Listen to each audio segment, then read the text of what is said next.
All right, we are now joined on the line by Mary De Haas, research fellow at the University of KwaZulu-Natal School of Law, for some reflection on the issues that the Thabo Bester story actually exposes, particularly around balancing the rights of prisoners and mitigating the risk of escape or perpetuation of further crime while incarcerated. A very good evening to you, Mary. Thanks so very much for joining us here on SABC News. Good evening, everybody. All right, let's talk about this. I mean, it does seem that this particular case is really putting a spotlight on the rights of prisoners. Would you say, though, that in this situation, apart from the escape, that the issue of human rights of prisoners went overboard? No, I don't think this has got anything to do with the human rights of prisoners, quite frankly. I don't know why they're claiming that, because I think even the inspector, the judicial inspector, was talking about how appalling the abuses of rights are crammed into a cell in another prison. And this man did not have his rights abused. He was allowed to move to a cell on his own, and he was found with a computer, and he was running a business. Yeah. I mean, that's not an abuse of rights, for goodness sake. They went overboard to accommodate him. Yeah. And I mean, in general, though, because we are still having the conversation there about how to balance the strike between, the rights of a criminal, of a convicted person, of an incarcerated individual, and simply making, this sort of a free-for-all type of holiday situation. As you mentioned, this person had, their laptop, had access to their business. I mean, how do you balance that sort of right? Because we're also hearing through this commission that there have been cases and precedents where, incarcerated persons were able to say, but I actually do need a laptop for whatever it is, whether it is studies or whatever the case is. Look, it's not difficult. I mean, we have a constitution.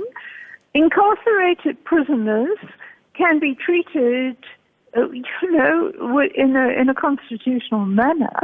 I mean, with accommodation, with the meals, with accommodation that's not overcrowded, the needs catered for. I mean, a lot of prisoners are able to study and complete matrics. So, I mean, there are abuses in prison. I mean, part of the problem historically with prisons is that the gangs flourish. Yeah. Now, it's all about the management of prisons, quite frankly. It's not about how we deal with prisoners constitutionally. It's about how we implement the law. It's like everything else. So, I mean, when these things happen, because there are all sorts of abuses in prison, there's people with equipment they're not supposed to have. Yeah. I mean, it's all a matter of how the prisons actually run. So I don't think we can use this Bester case as an example of rights not being observed in prison, because there's many examples where prisoners' rights are not observed because of overcrowding, because of abuse, because of gangsterism in the prison that victimizes them. So, as I said, this is a different case altogether. I mean, the question with this case is how much more often does this happen? We just happen to know about this, and I'm trying to follow up there's quite a lot to do with the maladministration of law in the Free State recently. And I mean, I noticed with this case that there was an attempt. The case was finally open for investigation in around the beginning of this year. Now, interestingly enough, Bloemspreek police station in Bloemfontein is one of those in which I've uncovered other abuse, where there's kind of defeating the ends of justice. Now, apparently they refused to open a case before that. Now, so we need to look at the role the police played in this, because my interventions in policing in the Free State have revealed gross abuses and nepotism and corruption. So it's not just the prisons. Yeah. I mean, the police have known about this for a long time. Yeah. And I mean, some of the police were actually kind of trying to do something about it. They found out that the DNA did not match with the family of Bester, for example. I mean, what I'm saying is that in this case, you have to look at the specifics and say, how much are there other cases like this that we don't hear about? We've heard about him, because he was a high-profile case.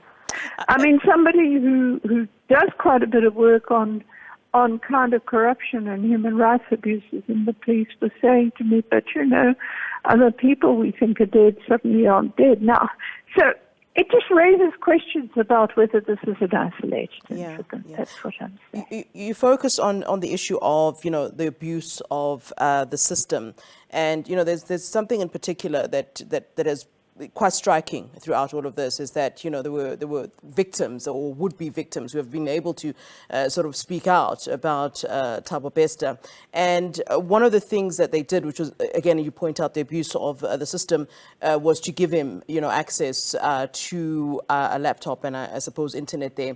And I mean, if you look at the kind of crimes that he had committed, if you consider the cyber element of his crime, the fact that he was even dubbed the Facebook rapist, surely these are some of the things that should have been weighed up. Is this something that we need to really deeply look into when it comes to how the prison system works and this abuse of power that you speak quite strongly on? Oh, look, absolutely, because if he had a computer, what were they doing to monitor it? If you have a computer, I mean, I'm not a computer fundy, but I know perfectly well the software that you can monitor what people do on computers. Mm-hmm. They should be using it in, for example, government employees.